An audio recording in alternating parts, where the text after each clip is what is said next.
जय भगवान। रणछोड़ा गुरुं वंदे गुणेभ्यो मुक्तिदायकं नायकं मुनिवर्याणां सुरसंपत्प्रदायकम्। आप सबको मेरा प्रणाम। पत्रों के पठन में हम आगे बढ़े। पत्र नंबर 36। श्री राम तुलायच्ची 1961। प्रिय पुत्री कृष्णा, सादर आशीर्वाद। मेरा स्वास्थ्य ठीक नहीं, भ्रमण नहीं होने पर भी करना पड़ता है, यही आनंद है। तू चौथ के लिए मेरे तार की प्रतीक्षा कर। यहाँ पर ही करने का विचार था, लेकिन यह पाकिस्तान के पास है और कुछ मिलता भी नहीं है। मोटी चंदू बहन, दादा साहब, निर्मला को आशीर्वाद। नरेंद्र भाई को लिख देना कि अभी कोई नक्की नहीं। रणछोड़ दास का आशीष। जय श्री राम। पत्र नंबर 37। श्री रामचंद्राय नमः। दिल्ली, तारीख 16/5/1962। प्रिय पुत्री कृष्णा, सादर आशीर्वाद। मेरा स्वास्थ्य ठीक है, चिंता न करना। हाँ, बराबर। बिना भजन जीवन व्यर्थ है। बस बेटा ये समझकर भजन बराबर करना। व्यर्थ की इधर उधर के वातावरण से मन को पृथक रखना। भगवान सर्वेश्वर तेरी अभिलाषा पूर्ण करे। मुझे यहाँ ठहरना पड़ेगा, यह तुझे मालूम ही है। सबको आशीष। रणछोड़ दास का आशीष। जय श्री राम। पत्र नंबर 38। श्री रामचंद्राय नमः। प्रिय पुत्री कृष्णा, सादर आशीर्वाद। तेरे 3 पत्र मिल गए। मेरा स्वास्थ्य ठीक है। प्रमाद छोड़ने के लिए केवल कुछ दिन दृढ़ता पूर्वक उठो तो अभ्यास हो जाएगा। मुद्रा तो लगाना ही चाहिए। तेरा बोलना यदि कम हो जाए तो विशेष लाभ होगा। अव्यक्त नगर का अभी कुछ पता नहीं, पर मैं तो तेरे साथ ही हूं ना। देखो, तुम वृक्ष पर नाटक करो, पर आसन पर नाटक नहीं करना। मैं फिर वाक्य अधूरा छोड़ दिया है। मैं प्रसन्न, तू चिंता न कर। रणछोड़ दास का आशीष। जय श्री राम। पत्र नंबर 39। श्री रामचंद्राय नमः। बांसरा, तारीख 16/9/1964। प्रिय पुत्री, सादर आशीष। तुम्हारा पत्र मिला। प्रथम तो मिहिर के भगवान नाम लेने का पढ़कर बहुत प्रसन्नता हुई, और मुझे खूब संतोष तो तब होगा जब तुम भजन में खूब सराबोर हो जाएगी। बेटा, मन पर खूब अधिकार रखना। आसुरी संपत्ति से क्रोध, ईर्ष्या, द्वेष आदि से सावध रहना। बेटा, अब पाक आया है, गलती न करना। अहंकार को आने नहीं देना और सतत मन भजन में लगाना हो। महाबलेश्वर की तिथि खूब नजदीक आती जाती है और विचार बढ़ते जाते हैं। ठाकुर, फिर वाक्य अधूरा छोड़ा है। उनको ठाकुर भाई अक्सर गुरुदेव के साथ में रहते थे। उनको महाबलेश्वर ले आना या नहीं, इस बात का उन्होंने इंगित किया है। और मैं निश्चित समय पर पहुंच जाने में हूँ। मैं खूब स्वस्थ तो हूँ, खांसी नहीं और उल्टी बंद है। भोजन बराबर लेता हूँ और आराम करता हूँ, पर एकांत चाहने पर भी निर्बंधता पूर्वक नहीं मिलता। कुछ न कुछ वाक्य अधूरा है। बेटा, भजन करना हो, प्रमाद को श्री महाबलेश्वर के दिव्य चरणों में समर्पित कर दे और आत्मा तत्व भगवान के चरणों। भगवान का धर्म है कृपा करना और जीव धर्म है आत्मसमर्पण करना। जय श्री राम। पत्र नंबर 40। श्री रामचंद्राय नमः। बांसरा, तारीख 4/1964। प्रिय पुत्री, सादर आशीष। तबीयत बहुत अच्छी है। सर्वप्रथम तो बेटा, कटोरा है ना, वो प्लास्टिक का, उनको पेंशन दे दी है और थूकने के डब्बा का भी 4 दिन से रिटायर करने की सोच रहा हूँ। श्री गुरुदेव को ज्यादा गैस की तकलीफ हो तब उल्टी हो जाती थी, इसलिए प्लास्टिक का बड़ा बाउल हमेशा उनके साथ में रहता था। सर्दी खांसी ज्यादा हो तब कफ बहुत निकलता था, सो थूकदानी भी साथ में रखना पड़ती थी। उन दोनों का जिक्र करते हुए उन्होंने कहा है कि प्लास्टिक के कटोरों को पेंशन दे दी है और थूकने के जो डब्बा है उसको भी रिटायर करने की सोच रहा हूँ। खांसी ने साथ छोड़ दिया बेटा, जगत ऐसा ही है, अपने होते हैं वे भी यदा कदा गैर हाजिर रहते हैं। हाँ, केवल चिर संगिनी नवलाई जरूर अभी साथ में है और मन की प्रसन्नता ने तो जानो अपना घर ही समझ लिया है। इतने कष्ट के बावजूद भी श्री गुरुदेव हमेशा प्रसन्न रहते थे, आनंद में रहते थे। यहाँ आराम की तो बहुत व्यवस्था है, रविवार को सबसे मिलता हूँ। बेटा, शांताबेन स्वतः भोजन बनाती है, उबाला साग और रोटी, बड़ा आनंद है। यशवंत बड़ा ही संकोची है, वह घर से रुपया मंगाता है, जो कि सर्वदा उनका ध्यान रखते हैं, तो भी वह रुपए मंगाते हैं। क्या करें? रह रहकर यह विचार सताता है कृष्णा।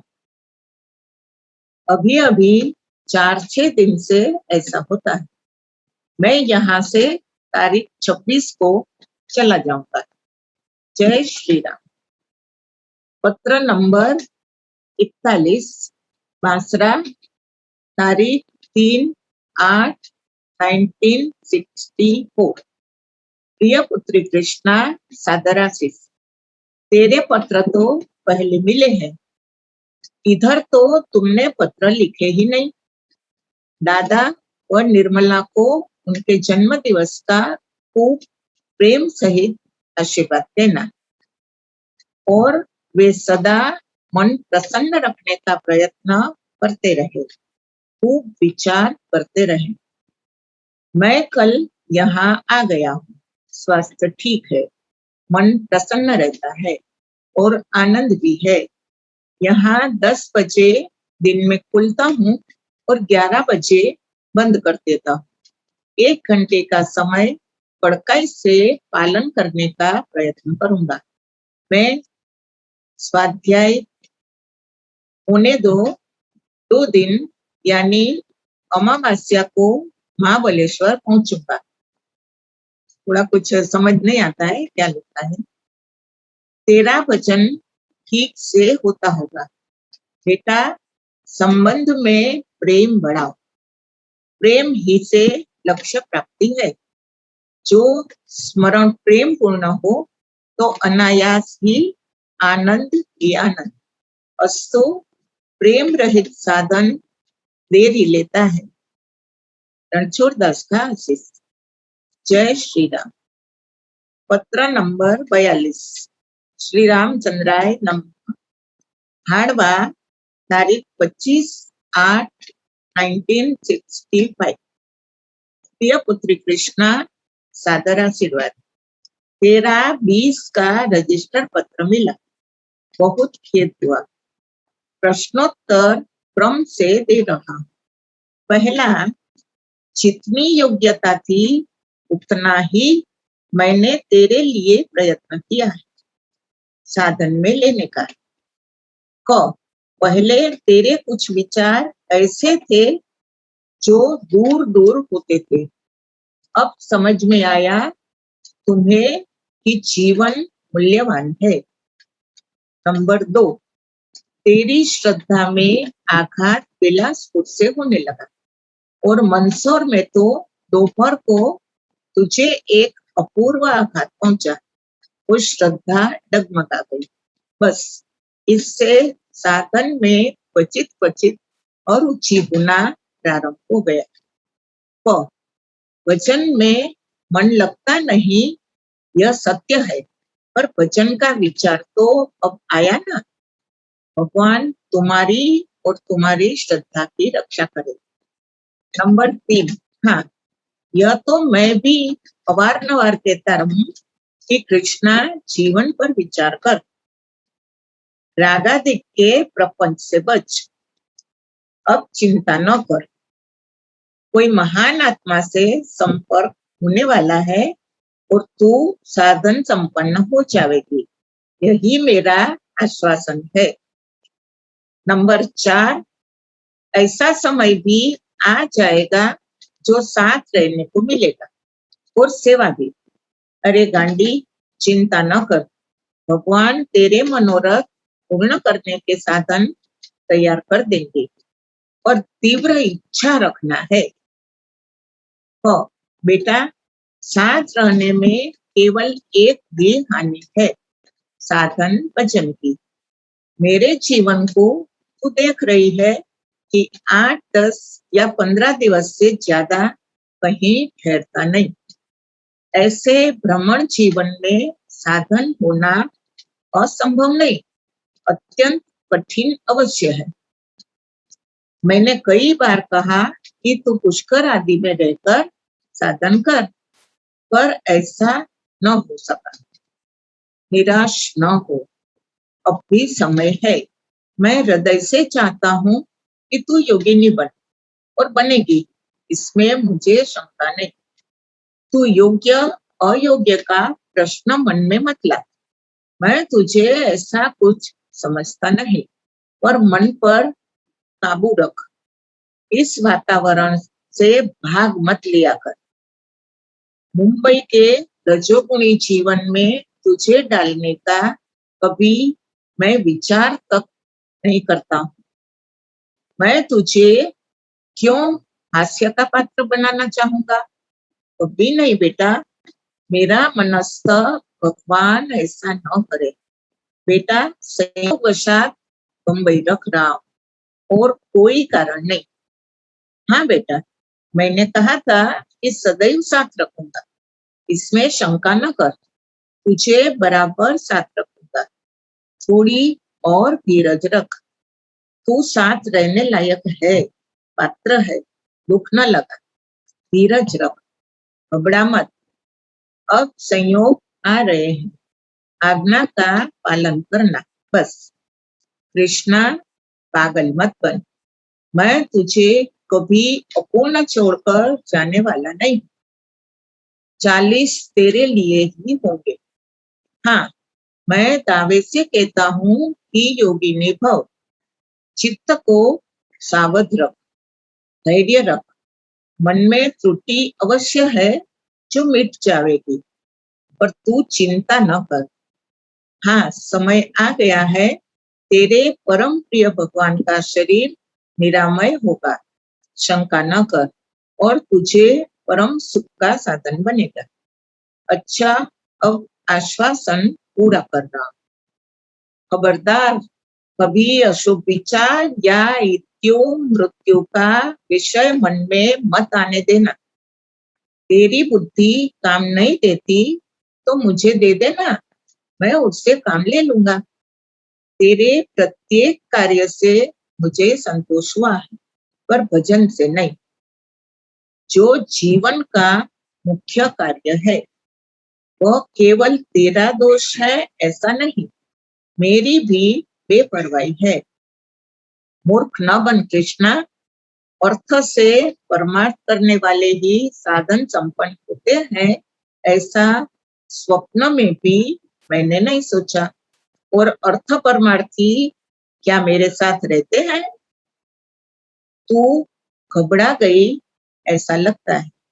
धैर्य रख, साथ में रहना, सेवा करना, साधन करना, तुझे सब अधिकार है। वो घबरा न जा, तू घबरावे मत, तुम्हें साथ रखूंगा, अच्छा और परमार्थ कार्यवशात भेजा भी करूंगा। मौनी के जाने के बाद मेरी इच्छा वृत्ति तेरे तरफ गई और तेरी भजन उपरति मुझे मन ही मन खलती रही। मैं चाहता हूँ कि सत्य मार्ग की क्रिया योग की परंपरा चालू रहे और तू उसे विकास दे। पर वाक्य अधूरा छोड़ दिया है। अब त्वरित मन बना ले, भगवान की असीम कृपा, जल्दी परिणाम आवेगा। देख, तूने लिखा वह सत्य होगा। मैंने कहा है योगिनी भव, इसमें अब शंका न कर। पर द्वेष, कठोरता, ईर्ष्या को स्थान न मिले, अहम को भटकने भी नहीं देना। मेरा मन बिल्कुल एकांत चाहता है।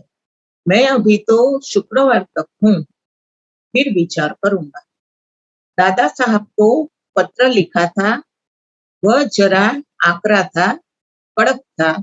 जन्मदिन का निमी तथा दादा साहब को आशीष देना। सही, रणछोड़ दास का आशीष। यहाँ पर इस पत्र में श्री गुरुदेव ने मौनी जी महाराज का उल्लेख किया है। इसके ऊपर थोड़ा कुछ कहने की, स्पष्टता करने की इच्छा है। मौनी जी महाराज बचपन से ही श्री गुरुदेव के साथ रहते थे।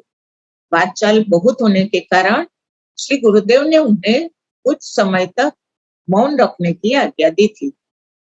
जानकी कुंड पर तब से वे फिर मौनी जी महाराज के नाम से ही पहचाने जाने लगे थे। जानकी कुंड की पूरी व्यवस्था वे देखते थे।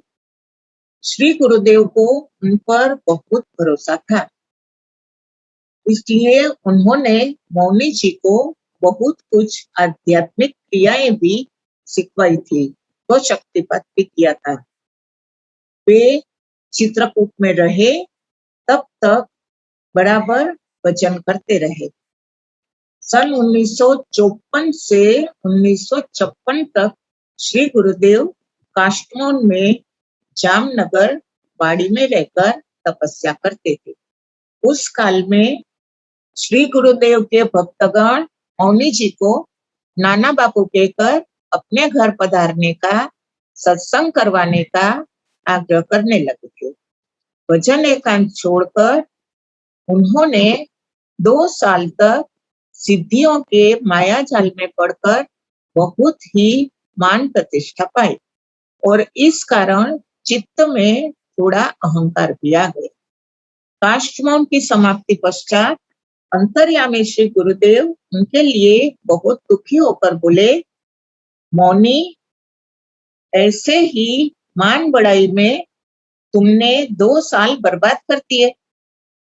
भक्तों के बीच कहे गए ये हितकारी वचन वे सह नहीं पाए और उसी दिन श्री गुरुदेव को छोड़कर चले गए।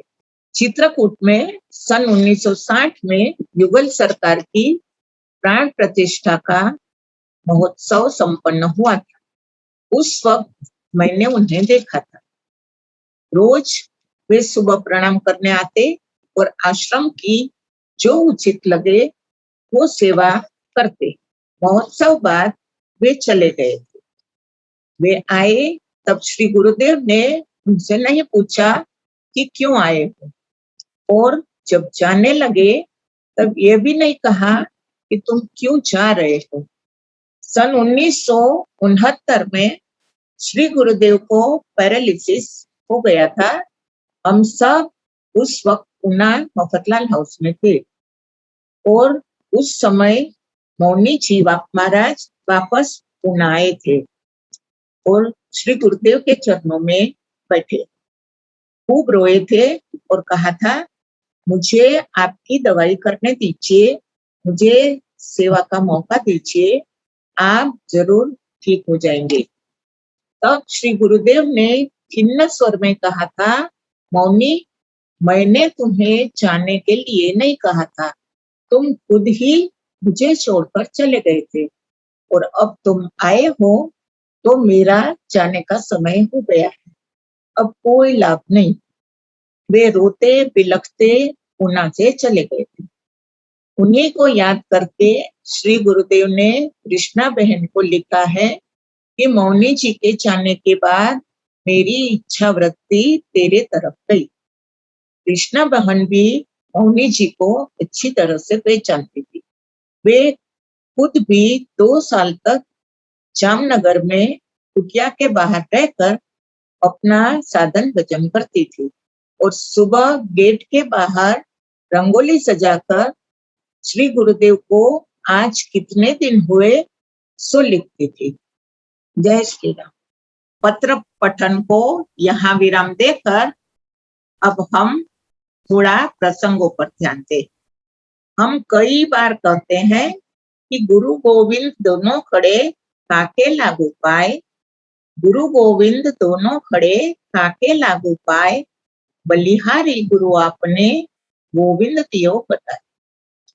इस दोहा को चरितार्थ करने वाला एक प्रसंग मैंने सत्संग में सुना है। भक्तिमती सहजोबाई की अनन्य निष्ठा थी अपने सदगुरुदेव में। वे अपने एक पद में कहती है, विश्वास का ऊन लो, उसमें से श्रद्धा रूपी आसन तैयार करो और फिर बस राह देखो। साधना धीरज और समय मांगती है। श्री गुरुदेव ने भी अपने पत्रों में कृष्णा बहन जी से यही कहा है कि साधन में धैर्य से ही काम लो, समझ पूर्वक धीरज रखकर भजन करो। आज के पत्रों में लिखा है कि तेरी श्रद्धा डगमगा गई, बस इससे साधन में क्वचित क्वचित अरुचि होना प्रारंभ हो गया। तुम जीवन पर विचार करो, रागादि के प्रपंच से बचो। मैं भी जब तक श्री चरणों की सेवा में रही तब तक कई बार मेरी बुद्धि भ्रमित हो जाती थी कि श्री गुरुदेव और श्री राम दोनों अलग है। कई बार वे मेरी परीक्षा लेने के लिए कुछ ऐसा करते थे जिससे मैं दोनों को अलग मानने पर विवश हो जाती थी और उनकी परीक्षा में फेल हो जाती थी। छोटी उम्र थी, नादानी थी, सेवा के अलावा और कुछ भी नहीं जानते थे। न तो कोई धर्मशास्त्र पढ़े थे, न कोई सत्संग किया था और न ही कुछ ज्ञान था। मानस चित्त के पाठ, कथा श्रवण और सत्संग ने मेरी तर्क प्रधान बुद्धि को अचल आस्था और दृढ़ विश्वास में परिवर्तित कर दिया और मेरा हृदय पूर्णतया श्री गुरुदेव के श्री चरणों में श्रद्धा पूर्ण भाव से समर्पित हो गया। प्रसंग को आगे बढ़ाएं। सहजोबाई कहती है कि श्री गुरुदेव को बिठाने के लिए हमारा हृदय पर्याप्त नहीं है। जमीन पर साधना की भूमि पर आसन तो बिछाना चाहिए ना। श्रद्धा और विश्वास का आसन जिसने अपने हृदय में बिछा रखा है उसके आगे श्री गुरुदेव अवश्य ही एक दिन प्रकट हो जाते हैं। अपने पद में सहजोबाई कहती है, साधना के दौरान एक दिन मेरी खिड़की में दिव्य प्रकाश दिखाई दिया। प्रकाश के उस तेजो वलय में से यकायक स्वयं नारायण प्रकट हो गए और मेरे नजदीक आने लगे। उसी समय दरवाजा भी ऐसे ही प्रकाशित हो उठा। वहां मैंने क्या देखा? दरवाजे में से मेरे आराध्य देव, मेरे सद्गुरुदेव स्वयं मेरी ओर आ रहे थे। अब क्या करूं? मैं असमंजस में पड़ गई। आसन एक है और बैठने वाले दो, किसे बिठाऊं? प्रभु रूपी खजाना अनमोल था, पर श्रद्धा का आसन तो मैंने अपने सदगुरु के लिए बनाया था। सजोबाई बोली, ये गुरुदेव, आपके निमित्त आज मुझे प्रभु मिले, तो आसन पर आप भी विराजे। प्रभु खड़े रहे, मुझसे हंसकर पूछा, मैं क्या करूं? सजोबाई दो हाथ जोड़कर बोली, देव, अभी मैं अपने गुरुदेव का चरण प्रक्षालन करके उनकी पूजा करूंगी। गर्मी बहुत है, तो आप ये पंखा ले लीजिए। पूजन हो तब तक आप मेरे गुरुदेव को पंख कर दीजिए, इतनी सेवा कर दीजिए। भगवान ने मीठी मधुर मुस्कान बिखेर दी। मेरी अड़ग निष्ठा आस्था पर प्रसन्न होकर उन्होंने हाथ में पंखा उठाया, नजदीक आए और फिर मेरे श्री गुरुदेव में समा गए। भगवान और गुरुदेव दोनों एकाकार हो गए। मेरी समझ में सब आ गया। मुझे भ्रमित करने, मेरी श्रद्धा की कसौटी करने के लिए भगवान और गुरु दो रूप में आए थे। वास्तव में मूर्ति में भेद है कि यह स्वरूप भगवान का और यह स्वरूप श्री गुरुदेव का। तत्वतः दोनों एक है। पूर्वाष्टक स्तोत्र के रचयिता आदरणीय माधवलाल बापा ने अपने एक श्लोक में कहा है, नमः श्री रणछोड़ाय गुरवे राम रूपिणे यत् कृपामृत लेशेन क्लेश हानि ही प्रजायते। सत्संग और श्री हरि गुरु की कृपा ही साधक का भ्रम मिटा सकते हैं। मानस जी कहती है, जब बहुकाल करिय सत्संगा तबई होए सब संशय भंगा। ज्ञानी भक्त कहते हैं, निराकार हरि रूप है प्रेम प्रीत सो सेव, जो चाहे आकार को तो संत ही प्रत्यक्ष देव। जो चाहे आकार को तो संत ही प्रत्यक्ष देव। और प्रेमी भक्त कहते हैं, राम रमे गुरुदेव में गुरु राम के माही, राम रमे गुरुदेव में गुरु राम के माही, दोनों एक स्वरूप है, भिन्न भाव कछु नहीं। श्री गुरुदेव પાસે સાંભળેલો અડગ અનન્ય નિષ્ઠાનો एक प्रसंग याद आवे छे। मानस जी कहती है, गुरु के वचन प्रतीति न जेही, सपने हो सुगमन सुख सिद्धि तेही। इसके प्रमाण में एक बार श्री गुरुदेव ने अपने प्रवचन के दौरान यह घटना, यह दृष्टांत सुनाया। एक गुरुजी के बहुत शिष्य थे, होते ही है ना, कोई बड़बोला, कोई आडंबरी, कोई अहंकारी, कोई दंभी, कोई मान बड़ाई को तरसता, तो कोई कोई मौनी, साधक व आज्ञाकारी भी होते हैं। हाँ, तो गुरुजी सभी को समता पूर्वक निभाते थे। एक शिष्य था राख, स्वभाव से भी और परिस्थिति से भी रंग था। सीधा, सरल, नादान और बोला था। चुपचाप श्री गुरुदेव की हरेक सेवा श्रद्धा पूर्वक करता था। जंगल से लकड़ी काट लावे, चूल्हा अंगीठी जला दे, तालाब कुएं से पानी भर लावे, बर्तन की सफाई कर दे और गुरुजी के कपड़े भी धोकर सुखा दे।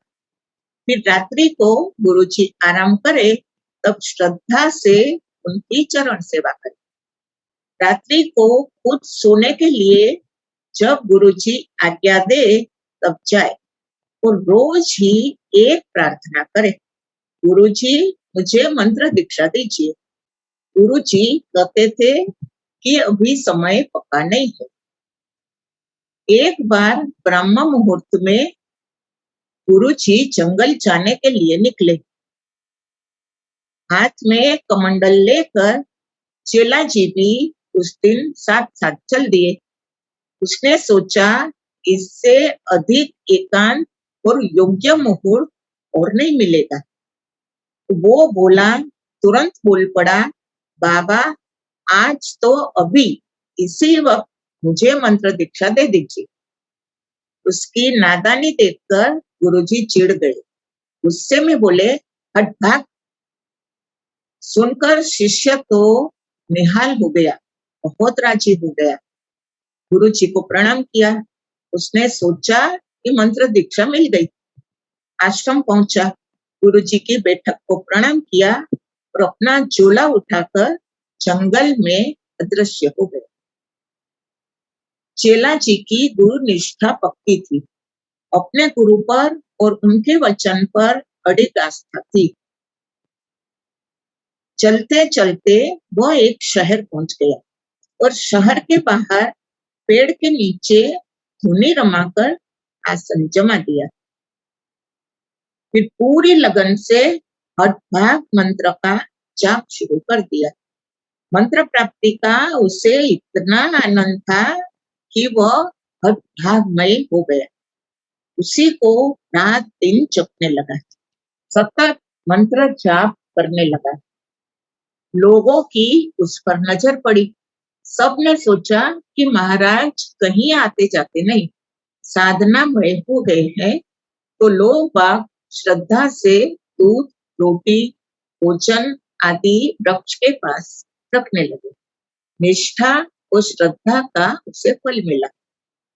लोग अपने संकट आकर उसको सुनाने लगे, रोने लगे। महाराज हृदय पूर्वक उन्हें आशीर्वाद देते और उनकी सुखाकारी के लिए अपने गुरुजी से प्रार्थना करते। कुछ काल ऐसे ही बीत गया। इसी दौरान राजा के कुंवर साहब बीमार हो गए। वैद्य, हकीम, दवाई सब नाकाम रही। कुंवर की अंतिम घड़ी का नजारा दिखने लगा। कुंवर बेहोश हो गए। सिपाही दौड़े और महाराज को महल में ले आए। हठभाग मंत्र का जाप करके महाराज ने अंजलि में पानी लेकर कुंवर के शरीर पर छिड़का। थोड़ी देर बाद कुंवर के बदन में हलचल शुरू हो गई। उन्होंने आंखें खोली और चारों ओर देखना शुरू कर दिया। राजा रानी तो महाराज के चरणों में गिरे और जयकारा करने लगे। महाराज अपने स्थान में वापस लौट गए। दूसरे दिन प्रोग्राम बना। महाराज को बाजे गाजे के साथ हाथी पर बिठाकर शोभा यात्रा निकालकर महल में लाने की तैयारी शुरू हो गई। महाराज हाथी पर सवार हुए। राजा रानी उनके साथ साथ पैदल चलने लगे। चारों ओर से महाराज पर फूलों की वर्षा और जयकारा होने लगा। अब संयोग कुछ ऐसा बना कि उसी दिन किसी कारणवश महाराज के गुरुजी शहर में आए थे। उन्होंने शोभा यात्रा देखी। महाराज ने दूर से ही अपने गुरुजी को पहचान लिया।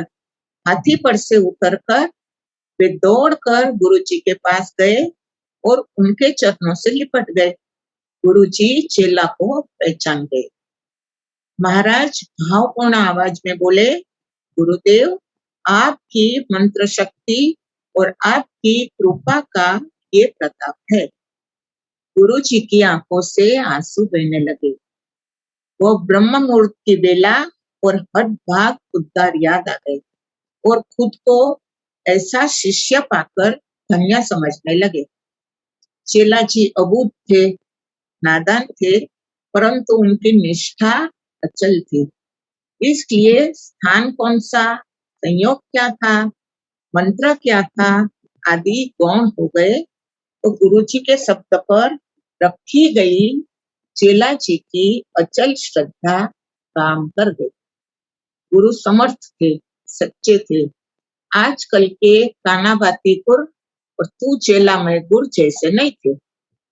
दूसरी ओर शिष्य भी पूर्ण शरणागत, समर्पित था, आस्थावान था।